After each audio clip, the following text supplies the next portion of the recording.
is one of the biggest high school basketball tournaments in the country, and it starts tonight in Washington. The 2024 version of the Kevin Brown Memorial Tournament of Champions, with teams from Central Illinois playing against teams from all over the nation. Future NBA players have played in this tournament. Division I recruits dot these rosters, which is now 19 years old and named after former Washington coach Kevin Brown, who died in 2019 after a courageous fight with glioblastoma, a brain cancer. But since his death, this tournament has been red hot. Kevin Brown was old school. He demanded effort, defense, toughness, and accountability. Even while battling brain cancer and chemotherapy sessions, he was there for his team. Hey, rotate, jump through the ball. I really think that the guy gave me a plan, and it's in here to work with these kids and share what I've been through to make them better people, better basketball players, everything. St. John Bosco, talk about big stages. The Braves, one of the best high school basketball teams in the country. Brandon McCoy, Christian Collins, Elzie Harrington. They're not necessarily reliant on just getting it done in the paint or just on the perimeter. They will beat you in every facet, so you have to play one of your best ball games in order to compete with them. And you know, it's just so hard to defend a team like this, where you've got 3 potential NBA players in the future. I know that's high praise, but the Braves, I think, can live up to that billing. You zero in on one, goes without saying it's going to leave 2 open.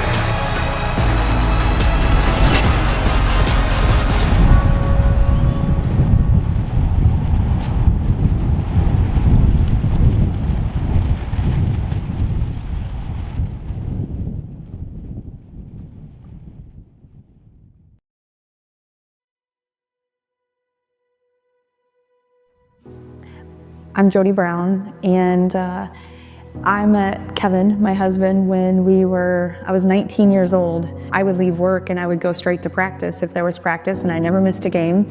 And the tournament was no different. So I'm the one that everybody always found up at Tournament Central from Tuesday when it started until we were closing down on Saturday night.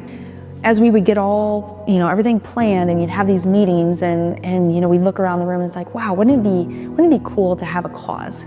Something that continues to drive us, something that we get, that we can give back. Fast forward August 4th, 2018, you walk into the doctor's office and the doctor came in and patted him on the leg and said, "How you doing, bud?" And I thought, oh, this doesn't sound good. And he said, "You have a brain tumor." And we found it on the MRI, and we believe it to be aggressive. But from day one, we said, it doesn't matter, because we're going to fight it, we're going to beat it. One of the things after his 4th surgery, his best childhood friend was reaching out, and he said, I said, Hawk's on the phone. What do you want to ask him? And he said, ask him if he wants to be rebaptized on Friday. His faith was such an important part of his journey. And it was special. You could tell by his reaction. And that day he was funny. He was in great spirits and ate dinner, and that night took a turn for the worse. And the next day, by 10 o'clock that night, I think it was, he was gone. The tournament, of course, was renamed the Kevin Brown Memorial Tournament Champions in 2019, but KB Strong and the fight against glioblastoma in his honor, as well as all the other people who are fighting this disease, that became the cause. And that cause is driving people, and it's just snowballing in regards to the number of people that have joined that fight, whether they love basketball or whether this disease, just really makes them angry and they want to get involved in that. So I know he's looking down on us, and he's thinking that, what we're doing with that cause, Eric and his team, we're just getting started. So my name is Eric Schimmerhorn. I was varsity assistant at Washington basketball starting in 2006. Today I'm the head basketball coach and helped put together the Kevin Brown Memorial Tournament of Champions. Coach Brown reached out to me and hired me as a volunteer assistant. And from there, it was almost a daily grind of just 2 personalities that meshed together. We both love the gym, we both love kids, we both love watching people get better, and from there on out, for a decade and a half, we just work side by side. My first experience with the TOC was at Robertson Fieldhouse, and as a Bradley basketball fan, that was a cool experience to be up on the raised floor at Bradley on their campus. And then we got to play at Carver Arena that first year, which was a very cool feeling. Albeit it was an empty gym, it was a cavernous gym for the games that we played in. And then it came to Washington, and you started to see that environment picking up. We played some incredible teams. We got to watch some national powerhouses play on the basketball court. Anthony Davis and Zion Williamson and Buddy Hield, Tristan Thompson. I mean, I could sit here for an hour and a half and tell you about all of the NBA players and Division I players and the greats of the greats of the greats. But then in 2019, I just wish we could take that back, because I really wanted to be the TOC, but I call it the KBM TOC, the Kevin Brown Memorial Tournament of Champions. But now we had purpose, we had drive. It became bigger than basketball. And now today, 2024, the bleachers are full, the talent is superb, but the message has got to be that there's so many more things bigger in life.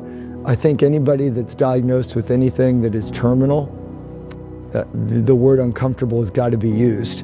And it's not just for the person that's got the diagnosis, it's for their circle, it's for their family, it's for everybody that they touch. And hopefully through messaging, through basketball, through everything that we're bringing right now to the KBM TOC, hopefully we can chip away and give this a chance right now that we can take 100% and start to get that statistic down lower and lower, so we can find a cure and so we can find some way to make life better for families that have to go through this.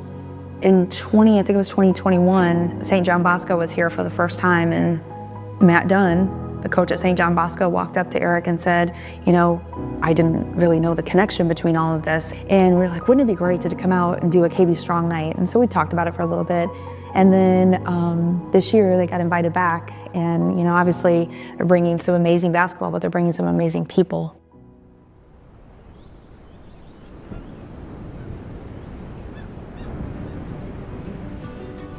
Hi, my name is Coach Matt Dunn, head basketball coach at St. John Bosco High School in Bellflower, California. I have come up through the Catholic school system since I was a student, since the second grade. I came to St. John Bosco 10 years ago. This is my 10th year here. And I came here because I wanted to be surrounded by a lot of people who want to be great. I think that's what makes this place unique. That's what makes this place special, is everybody's trying to be great. The other sports are trying to be great. Our academics are trying to be great. Our leadership is trying to be great. You know, and I think anytime you're surrounding yourself with like-minded people, it gives you a much better chance to accomplish your goals. I think this is the oldest group probably that I've ever had the opportunity to coach in regards to all of our players are either juniors or seniors. You know, we have 3 seniors on our team and all the rest of the guys are juniors. I think that's pretty unique. All 3 seniors are 4-year guys here in our program, going through different journeys. Elzie Harrington has played for me from day one. Chris Coleman started on the JV team and then has moved his way up to being a starter for us, and Jamar Taylor actually played on the freshman team and then the JV team. Obviously, we have the #1 junior in the country, Brandon McCoy, and also the #7 junior in the country, and Christian Collins. So we're really talented. I think our focus is on making sure we try to make each other better. My dad passed away from Glioblastoma. It'll be 19 years this Thanksgiving Day. Obviously, that's had a lasting effect on me. Miss him every day. You know, miss the opportunity for my kids to kind of know him growing up. So my daughter was 3 and my middle son was 1 at the time he passed away. My youngest son never got a chance to meet him. You know, and to be honest, like the specific disease didn't register with me a whole lot until in 2021 when we ended up at the Tournament of Champions.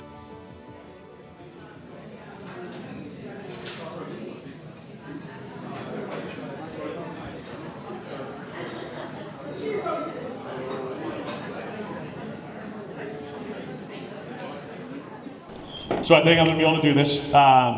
So these are 3 friends of mine, Roger and Ben and Jody Brown. And so for my family, Thanksgiving Day it was always one of our favorite holidays. And my dad actually passed away 16 years from the day that I was watching this video.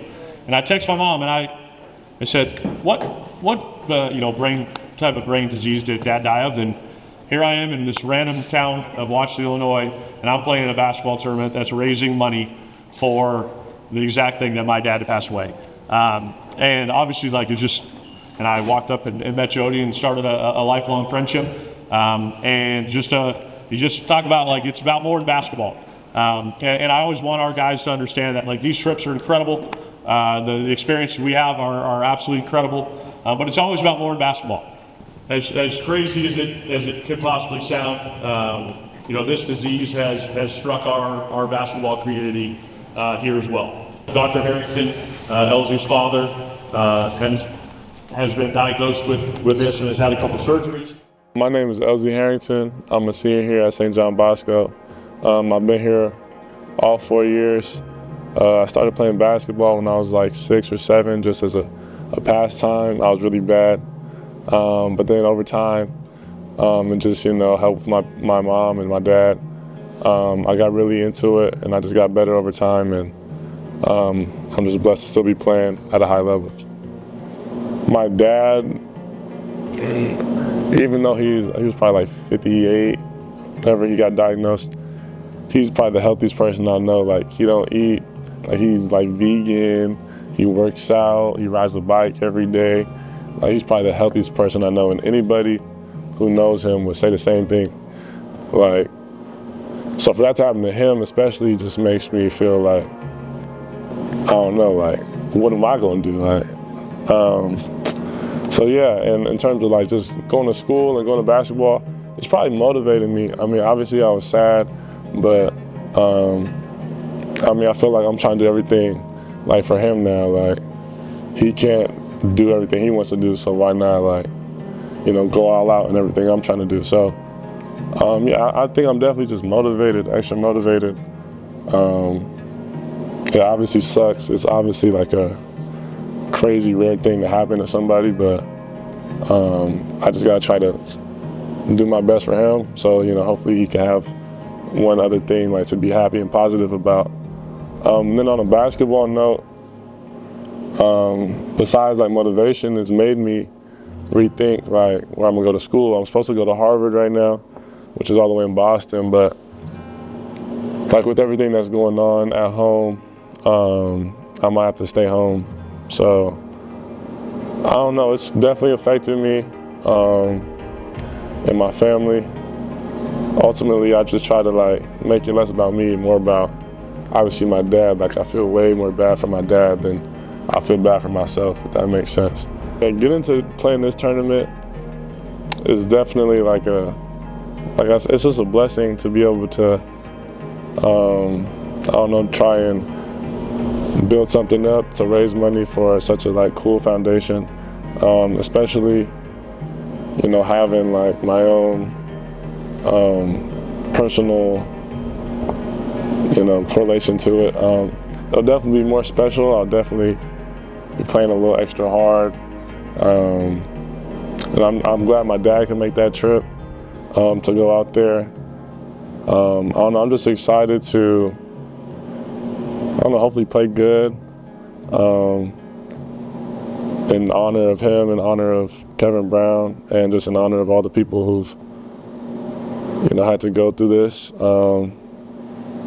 Yeah, it's a terrible thing, but hopefully like the tournament is something positive that comes out of it. So yeah, I'm excited.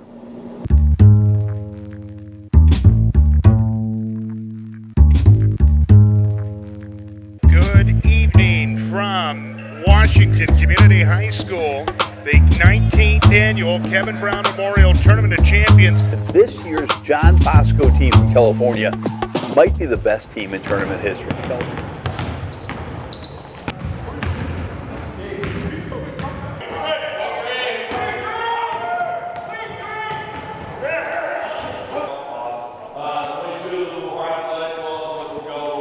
Good option against this runner, or we got two guys on the block. If the ball's on the ball side, you're stepping up just to the dash. If you want the ball when you run away, you run really hard. If not, no problem, you're gonna get it when we get into our set. Here we go. Bosco, me, Bosco 3, 1, 2, 3. Bosco. Welcome back inside Raymond R. Torrey Gymnasium at Washington Community High School. The 19th annual Kevin Brown Memorial Tournament of Champions presented by OSF Healthcare continues with one of the games of this year's tournament. It's Metamora and St. John Bosco ready to go at it in the Washington Invitational.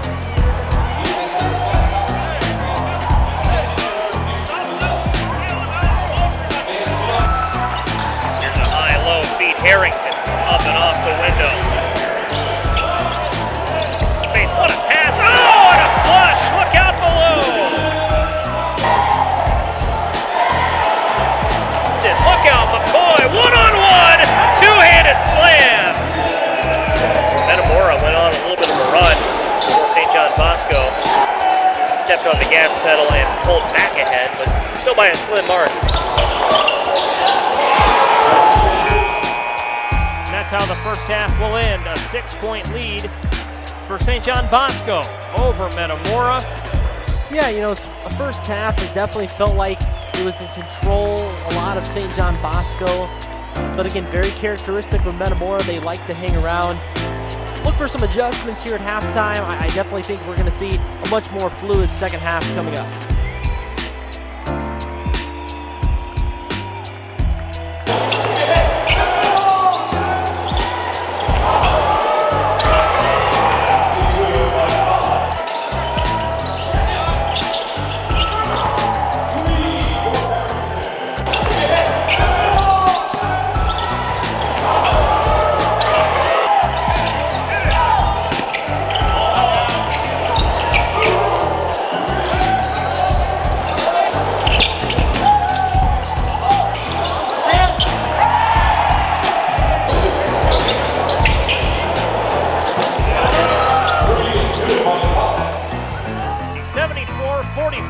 St. John Bosco wins it against Metamora.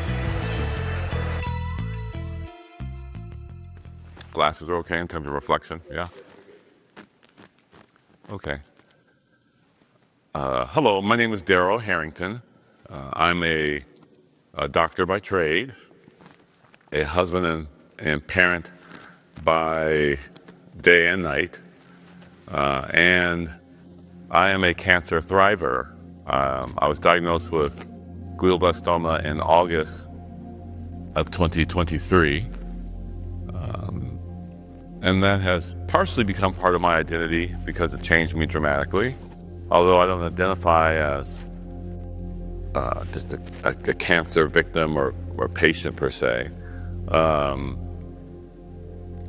it is a big part of my life, for sure. And I'm going to tell you a little bit about how that's sort of evolved since my diagnosis. Glioblastoma, like I think anyone who has any cancer, affects more than just the individual. It affects the entire family and the entire community around that individual, because there's so many things that are uncertain about the diagnosis of the disease. While it may seem like it's common from the total numbers, it's fairly uncommon, and most people are unfamiliar with it. I'm the first person that I know, and I've been practicing medicine for 30 years, but I'm the first person that I know with glioblastoma that I've actually taken care of. So it's uncommon enough. Let's see. I'm the youngest of four. I was a college athlete. I played tennis in college. My son likes to say that he's the real athlete of the family, and he is. He's quite an athlete. But I've been active my entire life. From college playing tennis, racing bicycles. I've always been an outdoor, really involved person. And I thought, and it may still happen, but I've coveted my health. That was just sort of part of my identity, was health, longevity, healthy choices, etc. And everyone knew that about me. Even when it came to dessert time, people would just say, he's not having dessert. They would just skip me, right? Yeah, I think it's very uncommon. I mean, when people talk about brain tumors, there are tons of brain tumors. Most of them are benign. they're not cancer. Obviously, glial is the most common brain malignancy, but cancer in the brain, a primary cancer in the brain is very uncommon. There are lots of cancers that have metastasis that go to the brain, like breast cancer, for example, or lung cancer. I've taken care of and diagnosed plenty of those patients, but just the primary brain cancer is pretty uncommon. And my presentation was not uncommon. I presented just with a bad headache. And my doctors told me that I likely, if I got in a bike accident a month before and had a head CT, it probably would not have been there. Because the biology of my cancer is like very, very rapidly growing. So I was very fortunate in that regard, because that meant that I would have symptoms, and the symptom I had was a really severe headache that kept me awake. And I never get headaches. So that allowed me to draw attention to myself and get a diagnosis. Because as you probably know, so many people who at the time of the diagnosis are inoperable, or they actually have a neurological deficit. So I was, in that regard, blessed, very fortunate. I was under the knife in the operating room within a week of getting diagnosed. And was a good surgeon. But surgery, as successful as it can be, it's not possible to get every cell. So you're just really trying to do what they call a subtotal resection. Get as much as you can. And then wake up. And I woke up less than 24 hours and was home the next day. So I think I was very fortunate to have a diagnosis and then get the sort of treatment so quickly early on. For our nightcap, it's the St. John Bosco Braves from Bellflower, California, taking on the Paideia School Pythons out of Atlanta, Georgia. To close out this Thanksgiving Day here at the TOC in 2024 edition. Tonight we've got stars in all sorts of places, and they're going to shine bright. Officials have signaled they're ready for play whistle. We're underway in our nightcap possession to the Braves. Back on the inbound.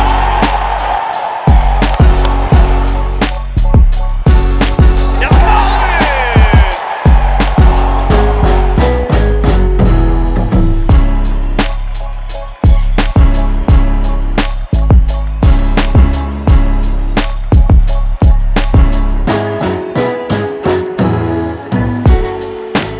inbound pressure, a little fancy behind the back for the lay-in to Gavin. Outside, Elzie Harrington knocks it home.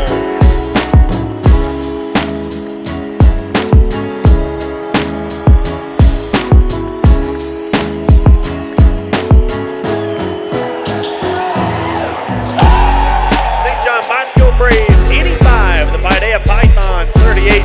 A almost wire-to-wire clinic for St. John Bosco. Yeah, when Coach Dunn told me about this when Elzie was a freshman, I didn't know much about his own personal attachment to this. I didn't know. I've learned obviously since then a lot about it, but that spoke to me volumes about him as a coach in terms of, his values, what's sort of important. And it was important for me to have Elzie around, someone who cared about more than just basketball. I don't know as a freshman how he digested the tournament in that regard. I don't know. I mean, obviously I didn't have the diagnosis. I was fine, but I think this year he's going to digest it a lot differently. This is all really surreal, and I say that because Elzie had committed to Harvard, right? But because of my recent sort of twist, and he saw me sort of fragile for the first time, it hit him like, oh, maybe I shouldn't go to Boston. Maybe I should actually stick around LA. So with that, while I don't want to be responsible for him not doing what he wants to do, he decided to open up his recruitment. And so coming here for this tournament, for Elzie, think it's a big deal. I think it will help solidify some of that. Like, again, some of the reasons why he's playing basketball in the first place and some of the reasons why he's sort of changing or shifting gears. I think anyone who comes to a tournament like this where the namesake of the tournament and the cause, if you will, is something that is potentially devastating, where anyone who's got any common sense will just step back and realize how blessed they are. You know, how blessed they are as individuals, how blessed their family is, etc., right? Which I think is pretty big. Like, that's a really big thing. That's bigger than basketball. That's bigger than a tournament. And for you guys to do this and carry it on in this tradition in a way where it's not just, you know, OSF, but I mean, you got the whole community engaged, I think is very powerful. So, you know, glioblastoma is a very specific cancer, but a cancer diagnosis is devastating for anybody, regardless of what the source tissue is, right? So I think in that regard, that's powerful. That's probably more powerful than just glioblastoma, because so many people are suffering alone with the unknown, right? Whether it's glioblastoma, whether it's diabetes or hypertension or heart disease, whatever it is, whatever the diagnosis of disease is, we all suffer. Everyone suffers. That's the commonality. We're all connected and we all suffer. So, you know, assume everyone around you is suffering from something. How do we bear, you know, genuine compassion towards, you know, someone that we don't know? Assume that the person next to you, in front of you, is suffering, because they are. Everyone is suffering from something. And just because it's not something that's got some fancy name doesn't mean it's less suffering. They're suffering relative to them. So how can we be agents of, you know, compassion, agents of love for people, you know? A team that everyone came to see is on the floor. It's the St. John Bosco Braves taking on the DeKalb Barbs. It's the Braves starting this game off with the basketball and takes it back out. Coleman, far corner, his triple bank zone. And here comes Harrington. Watch out below! Count the bucket. Swatted away by Christian Collins. Coleman sets up a three. You betcha! St. John Bosco making a statement here against DeKalb. They win it 77-46, and they will play for the Washington Invitational Championship tomorrow.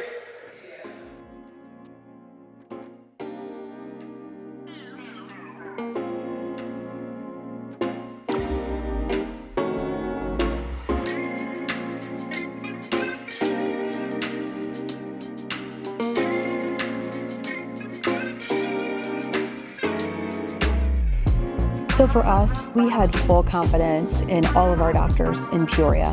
We have some of the best, but when it comes to trials, when it comes to the proton beam radiation, if you don't have it in a place, you gotta go look elsewhere. You know, and we had an opportunity for additional radiation because of the machine that they had in Chicago, in St. Louis, and now right here in Peoria. So, you know, I know you hear OSF talk about bring hope home. You know, it's giving us additional pieces to add to what's already happening in Peoria, and, you know, hopefully it's going to be a difference maker. That's a place where you feel that. You feel smart people have come together to fight this battle, and obviously we're looking for hope and we're looking for improvement. And I guess that's what I found in that facility. For me personally, one of my great frustrations, even though it was a quick time period going through it with my dad, it was just, you just want to feel like you're getting the best, and there's no real way to know you're doing that, to know you're making the right decisions, and that felt like a place where you could drop somebody off and feel like they're getting the best, which is pretty cool.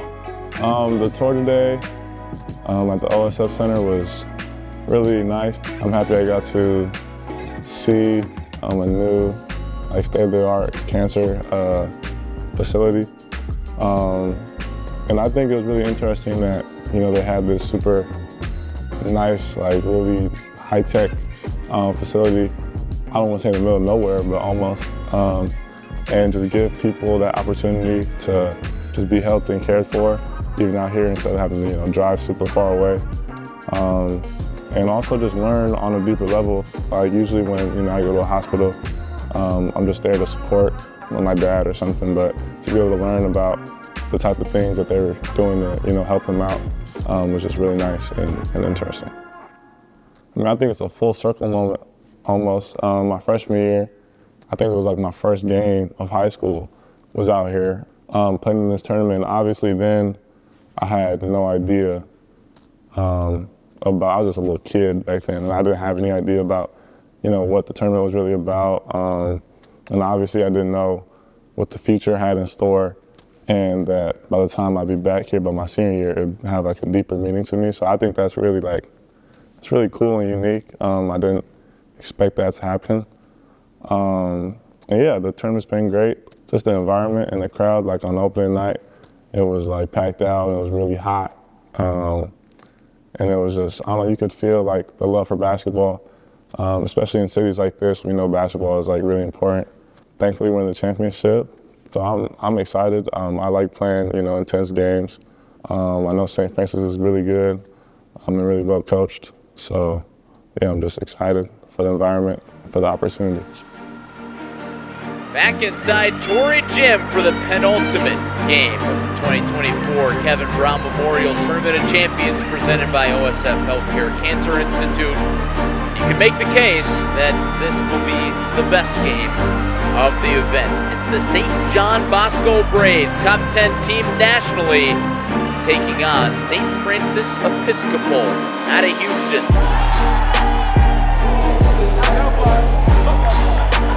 St. Francis Episcopal yet to lose. St. John Bosco yet to lose.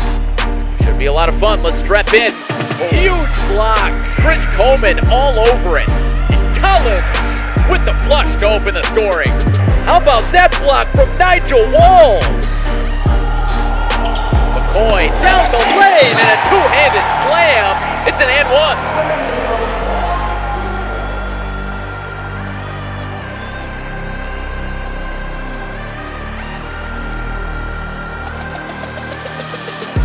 This is about all we could ask for, a game that's still within reach for both teams. So St. Francis Episcopal trims the lead down to 6, going into the halftime locker room.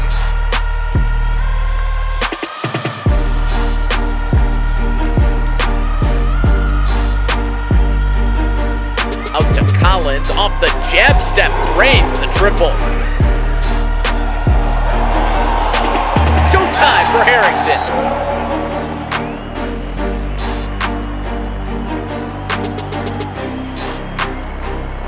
Elzie Harrington doing everything, and now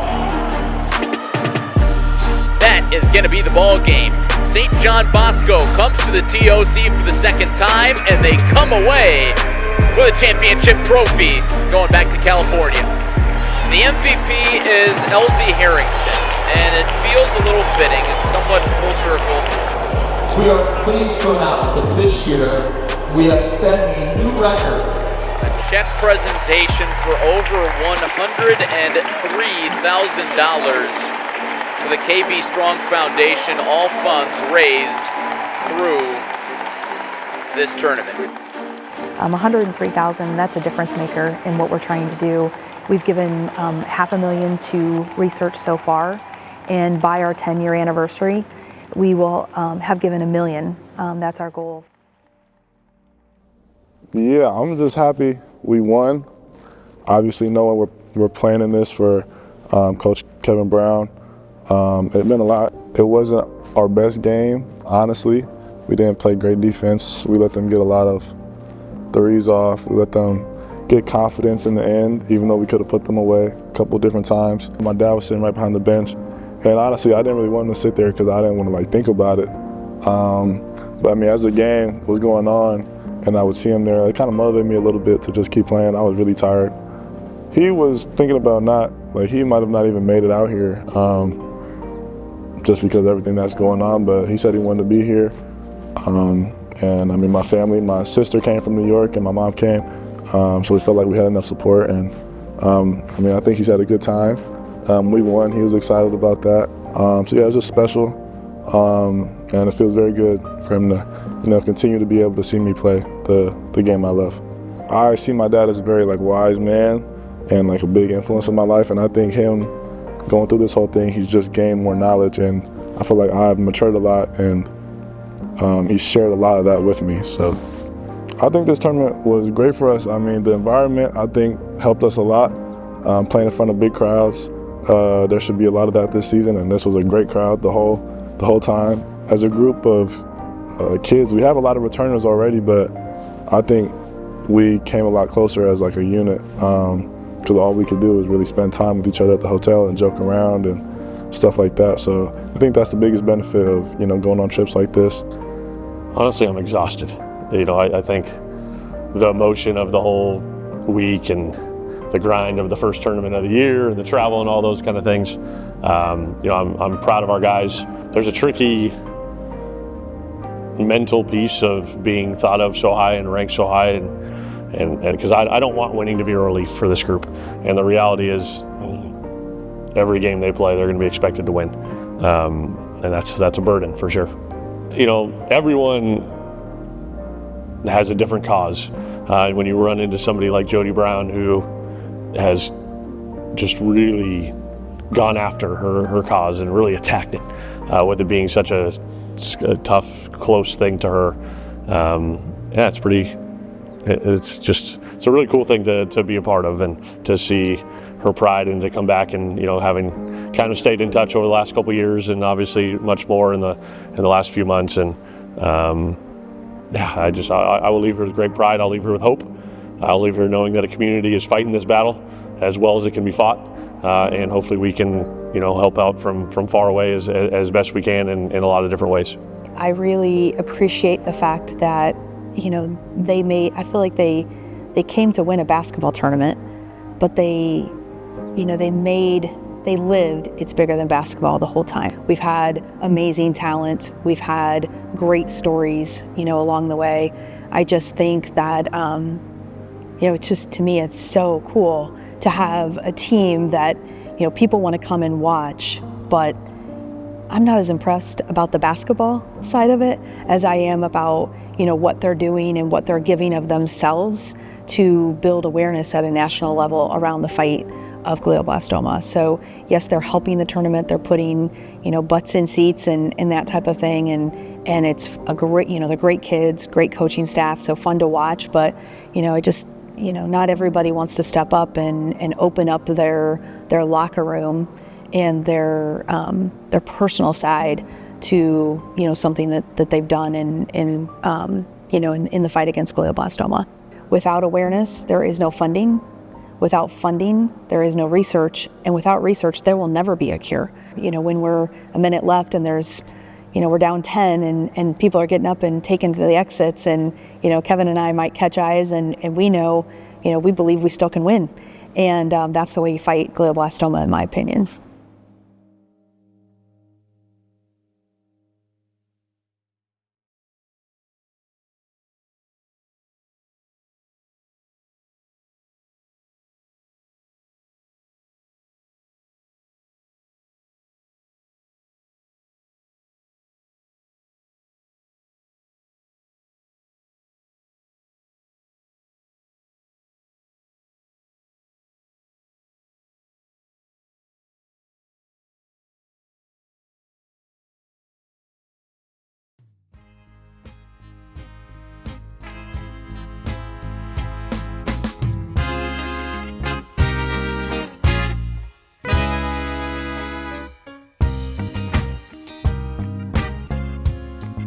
The visit to the Children's Hospital, to me, that was something that I always thought would be great to do. And I think it means so much, not just to the little kids who are fighting their own battles, but then to the high school kids that maybe have never seen anything like that. But I heard a story, and someone said, one of the kids said, "I'll never forget this," and that's what it's about.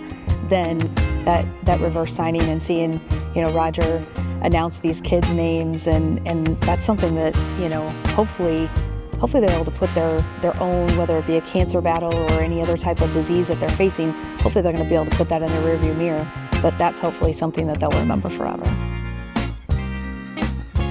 That's the coolest part of the tournament, is people sacrificing what is supposed to be a family event, a family week, a day of fellowship on Thanksgiving, turns into a day of giving and seeing other people and being around other groups and seeing national teams and local teams and volunteers all giving up their own personal time to give back to KB Strong, the KBM TOC.